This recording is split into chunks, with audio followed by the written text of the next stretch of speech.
The 17 News at Sunrise podcast is brought to you by Clinica Sierra Vista. Welcome back to the 17 News at Sunrise podcast, where we share your news on your schedule. Working in the spirit of the Golden Empire, this is 17 News at Sunrise. Good morning, Kern County. It is 5 a.m. on this Thursday morning. I'm Alex Fisher alongside Elena Russ. Where are the boys? That is a question so many have been asking for more than 2 years now, after 2 boys were reported missing in California City. And last night, family and friends of Orrin and Orson West gathered on the anniversary of the date they were reported missing. We're here for the West Boys! In honor of those missing boys, family and friends held a toy giveaway.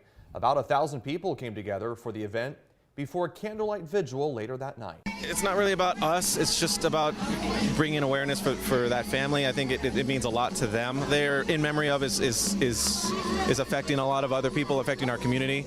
About 6 months ago, Orrin and Orson West's adoptive parents, Trezell and Jacqueline West, were charged with murder and other offenses in their deaths.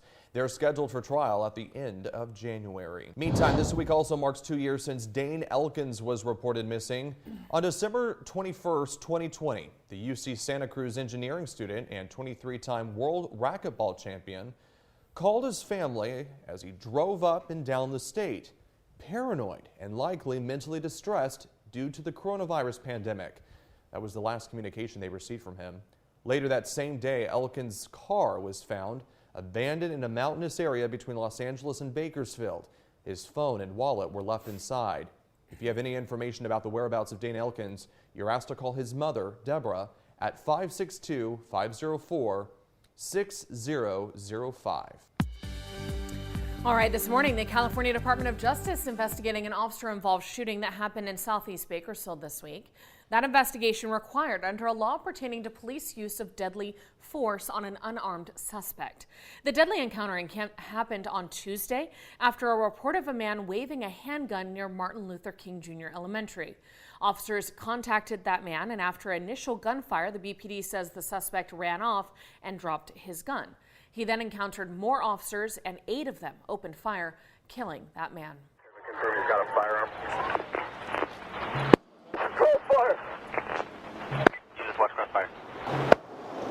Now, police would not say whether the man fired any shots at the officers. When he was fatally shot, police say that man was armed with just a knife. It's this detail that caused the department to alert the Department of Justice. Under a 2020 bill, knives may or may not be considered deadly weapons based on the context and manner of their use. The Department of Justice will conduct their own investigation alongside other law enforcement agencies, and the findings will be then independently reviewed. At least one person has died in a car crash in Tehachapi. According to CHP, the crash involving 3 vehicles was reported just before 4 p.m. yesterday at Tehachapi, Willow Springs, and Highline Roads. CHP says it was not immediately clear if anyone else was hurt or what caused the crash. And earlier this month, AAA estimated that nearly 113 million people would travel at least 50 miles from home or more between December 23rd, so Friday, and then January 2nd. Yeah. Just in time to snarl those plans, a massive winter storm and extreme cold moving across the country. A lot of airports preparing for this, scrambling, and Chicago O'Hare is in the crosshairs. That's where we find NBC's Tom Costello. Wednesday night, and with snow already hitting a crowded Minneapolis airport, Chicago O'Hare is also running at full throttle. We're going to steal them for a San Diego outbound, send them to Bravo 5, please. Counting down, with the storm expected to slow air traffic across the region to a trickle within 24 to 36 hours. The Kappelman family among the thousands who decided to leave early for Florida. We looked at our schedules and it made sense just to try to beat it and hopefully not have cancellations and deal with issues come Friday. Airlines are waiving change fees and encouraging passengers to rebook if they can. This is Flight 1865, United Airlines service to Miami. Omar Idris runs United's O'Hare operations. This is exactly the kind of glitch you don't need this week, right? The timing of the storm is challenging for sure, but we're ready, we're prepared, we've got good procedures, good policies. Nationwide, passenger volume is approaching 2019 levels. We're expecting winds 30 to 50 miles an hour in Chicago and Midway starting tomorrow. To keep the system moving, the FAA Command Center in Virginia has opened military airspace to commercial flights. And Here's your boarding passes. Alaska Airlines, the country's 5th biggest, focuses on the West Coast and is also navigating volatile weather. CEO Ben Minicucci. You know, we operate in the 30 to 40 degree range. You don't know if it's going to be rain. You don't know if it's going to be snow. So you always have to be ready. You're right on the edge. Right on the edge, yeah. A lot has changed since last summer when Alaska was among the airlines forced to cancel flights and cut schedules as they struggle with the pilot shortage. Alaska has since signed new labor agreements and hired more pilots. And we've learned a lot in terms of staffing and resourcing in volatile periods. So I think we're in a pretty good spot heading into 2023. No repeat of the summer meltdown. No. We're going to make sure that we don't let our customers down going forward into 2023. Alaska is also rolling out new RF technology to speed the check-in process. Permanent bag tags. Customers simply touch the itinerary on their phones to the tag, which then displays the new flight information. You'll show up to the airport, drop it straight onto the conveyor belt with an agent, and get on with your day. Ukrainian President Volodymyr Zelenskyy made his first known trip outside of Ukraine since Russia invaded the country more than 300 days ago. Zelenskyy met with President Biden yesterday before addressing members of Congress. NBC's Bree Jackson is in Washington this morning with more. An historic moment on Capitol Hill. Ukrainian President Volodymyr Zelenskyy leaving his war-torn country and addressing a joint meeting of Congress. Against all odds and doom and gloom scenarios, Ukraine didn't fall. Ukraine is alive and kicking. The steadfast leader, dressed in his signature fatigues, giving thanks to the U.S. for providing weapons and financial support, and presenting this flag to lawmakers. This flag is a symbol of our victory. In this war, we stand, we fight, and we will win because we are united. Zelenskyy also tweeting a behind-the-scenes video of his visit to the White House, where President Biden is pledging aid for as long as it takes. Mr. President, you don't have to worry. We are staying with Ukraine. The president announcing the U.S. will provide Ukraine with a Patriot missile defense system. It's not escalatory, it's defensive. The wartime trip comes ahead of a transition of power in Washington, D.C.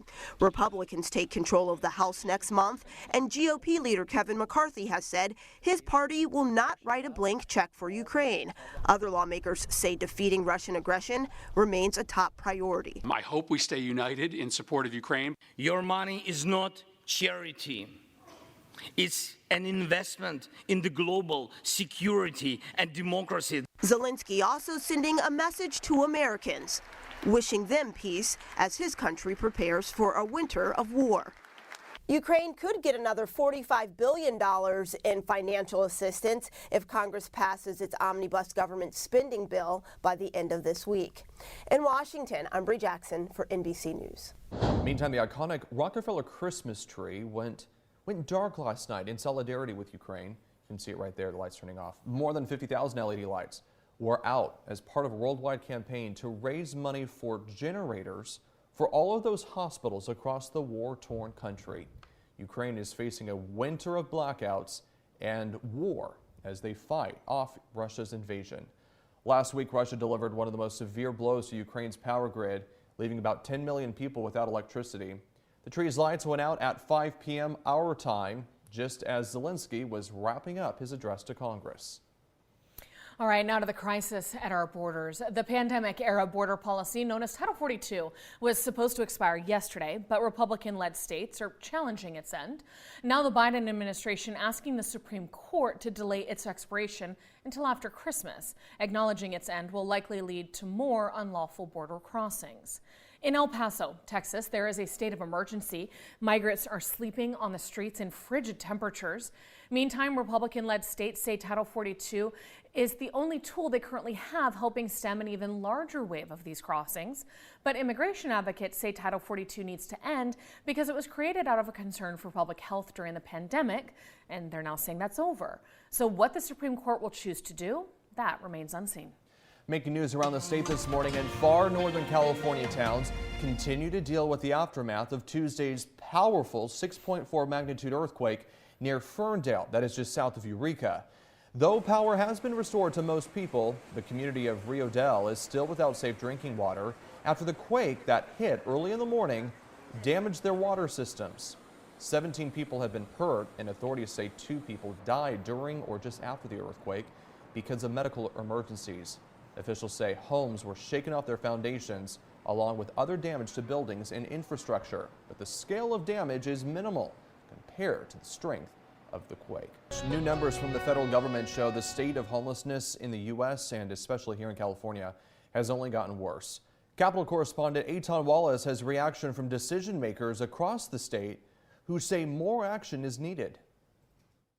Well, the federal government report on homelessness certainly is not promising, as lawmakers from both parties tell me they're working together to address the issue they say is at the top of their list.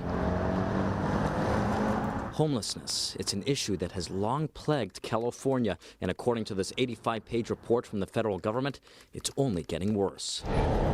According to the document, on any given night in America, more than 580,000 people experience homelessness, including more than 170,000 across the Golden State, meaning California accounts for about 1/3 of the nation's overall unhoused population. Since 2007, the state has seen homelessness jump by more than 23%. It's appalling. And it's unfortunate. Senator Rosalicia Ochoa-Bogue believes 2 bipartisan bills she's sponsoring will make a difference. One seeks to increase more shelter beds and healthcare staffing for those who need behavioral health assistance, and the other would provide funding to courts for programs to help inmates after they're released. Making sure that people leaving the prison system have the skill sets, the resources to be able to get a job once they leave and be able to make ends meet. It all comes after the governor signed a bill last fall to create care courts in California, in essence allowing court-ordered care for the unhoused and specifically those struggling with mental health and substance use disorders, a program San Diego Mayor Todd Gloria supports. What it will do is provide a new option for those who are severely mentally ill to get the care and services they need to get off the streets. The Democrat, who also is the new chair of the bipartisan California Big City Mayors Coalition, says he regularly is in touch with members from both parties, something his administration says was key to San Diego adding more than 600 new shelter beds this year. This issue transcends politics. I don't care if you're a Republican or a Democrat, you don't like the fact that there are people living in poverty who are vulnerable, who are sick, and who need help. And while every unhoused person has a different story about how they ended up on the streets, professionals working with them on a daily basis say emphasis must continue on one solution in particular: housing. Once we've got somebody housed, the returns to homelessness are relatively few. So